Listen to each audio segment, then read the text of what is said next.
ને બનાવવું તો બને રહેજો વિડીયોના એન્ડ સુધીમાં. સૌથી પહેલાં મિત્રો આપણે એપ્લિકેશન પિક્સેટ લેવાની છે, એના અંદર કામ કરવાનું છે. તો પિક્સેટ એપ્લિકેશનને ઓપન કરી દઈએ. આપણે તમને બનાવ્યું હતું એને રિજેક્ટ કરી દઈએ પહેલાં, અને નવે સ્ટાર્ટ બનાવી નવું. ઓપ્શન આવશે એમાં તમારે પહેલાં બેકગ્રાઉન્ડ લઈ લેવાનું છે. બેકગ્રાઉન્ડમાં તમારે જે કલર રાખવો હોય તમે કલર રાખી શકો છો. આપણે કલર આવવા છે, આપણે યલો કલર સિલેક્ટ કરવાનો છે. પહેલાં યલો કલર આવી જાય એટલે તમારે ક્રોપ કરી લેવાનું છે, અને યુટ્યુબની સાઇઝ પ્રમાણે એને ક્રોપ કરવાનું છે. 16.9 ક્રોપ કરી લેવાનું છે. ક્રોપ કરીને રાઈટ કરી દેવાનું એટલે યુટ્યુબની સાઇઝમાં આવી જશે. પછી એમાં તમારે પહેલાં તો બે ફોટો લઈ લેવાના છે. ફોટોમાં તમારે તમે જે રીતના બનાવતો હોય તમારો ફોટો સિલેક્ટ કરવો હોય તો કરી શકો છો. કોઈ ગમે તે તમારી સાથે તમે ફોટો લઈ શકો છો. તો આપણે અહીંયા બે ફોટો પહેલાં લઈ લઈએ છીએ. આ બે ફોટો લઈ લીધા અને આવી ગયા. ફોટો બે લઈ લીધા, બે ફોટો મળી ગયા. હવે એમાં જે પાછળ વ્હાઇટ કલર દેખાય છે એ રિમૂવ કરવાનો છે, પાછળનું બેકગ્રાઉન્ડ. તો એ રિમૂવ બેકગ્રાઉન્ડમાં ક્લિક કરશો એટલે એ નીકળી જશે. થોડો વેઇટ કરવો પડશે. ચલો એક કમ્પ્લીટ થઈ. ચલો ઓકે, આપણે બે ફોટા રિમૂવ થઈ ગયા. હવે બે ફોટો આવી ગયા. તમારે ફોટો જ્યાં પણ સેટ કરવો હોય તમારી હિસાબે તમે કરી શકો છો. આવી રીતના સાઇઝ નાના મોટી થઈ શકે છે. તો આપણે આ સાઇઝનો લેવાનો છે ને આઇકન સિલેક્ટ કરવાનો છે, આટલે સિલેક્ટ કરવાનો છે.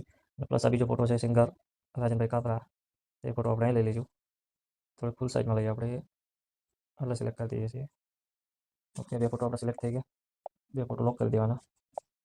હવે તમારે ટાઇટલ આપવાનું છે, જે તમે બ્લોગ બનાવતો કે ગમે તે, તો એ રીતના તમારે ટાઇટલ લઈ લો. ટાઇટલ એ ટેક્સ્ટમાં લખશો એટલે આવી રીતના આવી જશે. કલર છે બધા. તો મારા જોડે ટાઇટલ તૈયાર હતું તો હું તૈયાર ટાઇટલ લઈ લઉં છું ડાયરેક્ટ ફોટોમાંથી.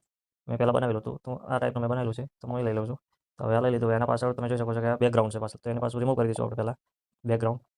ચલો રિમૂવ થઈ ગયો. હવે એને સાઈડ થોડી મોટી કરીને આપણે આટલા સેટ કરી દઈએ કે ક્યાંય આટલા સિલેક્ટ થઈ ગયું. હવે એને બોર્ડર આપી દઈએ. પહેલાં તો બોર્ડર ફૂલ આપીએ તો તમે ફૂલ આપી શકો છો, અને આછી પાટલી આપી હોય તો તમે આટલી આપી શકો છો બોર્ડર. થોડુંક બોર્ડર હોય તો સારું લાગે. બોર્ડરમાં કલર બધા અલગ અલગ છે, તમારે જેવો કલર તમારે આપવો હોય તમે આપી શકો છો. આપણે રેડ કલર તો સારું લાગે છે, રેડ કલર જ આપી દઈએ. તો આપણે ટાઇટલ આવી ગયું. હવે ટાઇટલ પાછું અહીંથી લોક કરી દેવાનું એટલે ફિક્સ થઈ ગયા કે ત્યાંથી હાલે જ નહીં. હવે આપણે સિંગરનું નામ પહેલાં લખી દઈએ. સિંગર રાજન કાપરા, બ્લેક કલરમાં લઈ લઈએ. હવે ફૂલ સાઇઝમાં આવશે એટલે તમે એને પહેલાં થોડું નાનું કરી દેવાનું. પછી સાઈડમાં ખેંચશો એટલે એક જ લાઈનમાં આવી જશે.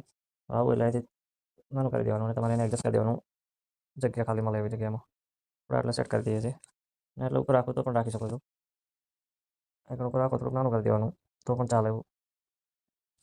એના પાછળ આપણે સ્ટ્રોકનો વ્હાઇટ કલર થોડોક આપી દઈએ જેથી કરીને થોડુંક.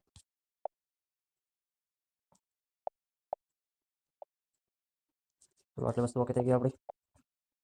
હવે આપણે જે રાજા મેલડીનો આલાપ, તો એ રાજા ઉપર એક આપણે સ્ટીકર મૂકવાનું છે. તો પહેલાં સ્ટીકર લઈ લઈએ.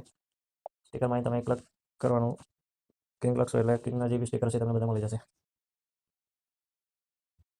તો મિત્રો આપણું સ્ટીકર આપણને મળી ગયું છે. આપણે આરું સ્ટીકર યુઝ કરવાનું છે. ઓકે, અહીંથી તમે એને ફેરવશો એટલે આવી રીતના ફરી જશે સ્ટીકર, અને રાજા ઉપર એટલે સેટ કરી દેવાનું છે. સ્ટીકર ઓકે થઈ ગયું. હવે સ્ટીકરને આપણે લોક કરી દઈશું. એટલે વસ્તુ ઓકે થઈ ગઈ.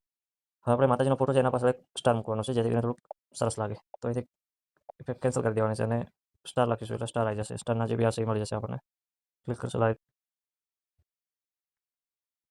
આપણે આ લઈ લીધું છે અને એટલે સેટ કરી દઈએ આને. હવે આ વસ્તુ ફોટાના ઉપર છે ને, તો એને ફોટાની નીચે લેવા માટે ઇફેક્ટને, જ્યાં માતાજીનો ફોટો છે ને એની નીચે લાઈન મૂકી દેવાની.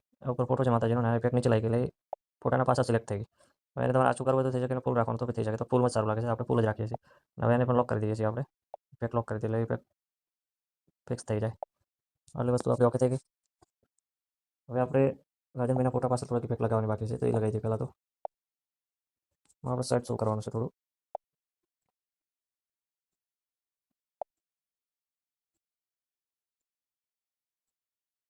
જે પાછળનો પડછાયો છે ને એ સિલેક્ટ કરવાનો છે આપણે થોડુંક, જેથી કરીને થોડુંક સારું લાગે.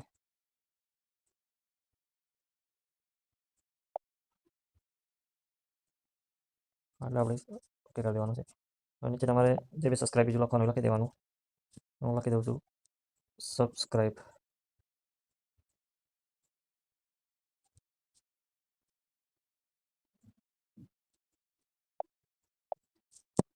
આમાં તમને ફોન્ટ બધા અલગ અલગ મળી જશે, જેથી તમારે જેવું રાખવું હોય તમે ફોન્ટ રાખી શકો છો. અને અહીંથી નાનું કરી દેવાનું અને સેટ કરી દેવાનું. ઉપર તમારી ચેનલનું જે બી નામ લખવાનું લખી દેવાનું કોઈ બી.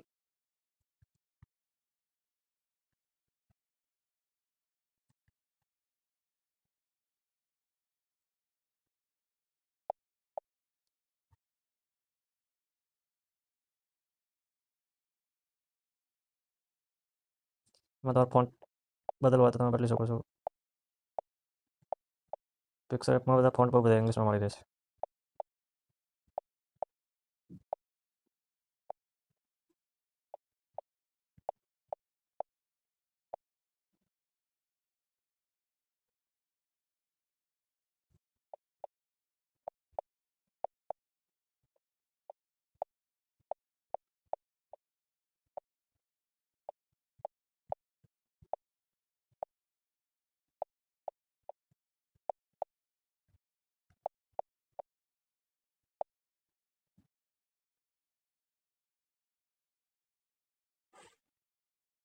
આવી રીતના તમે સિલેક્ટ કરી શકો છો અને આપણું થંબનેલ ઓકે થઈ ગયું છે.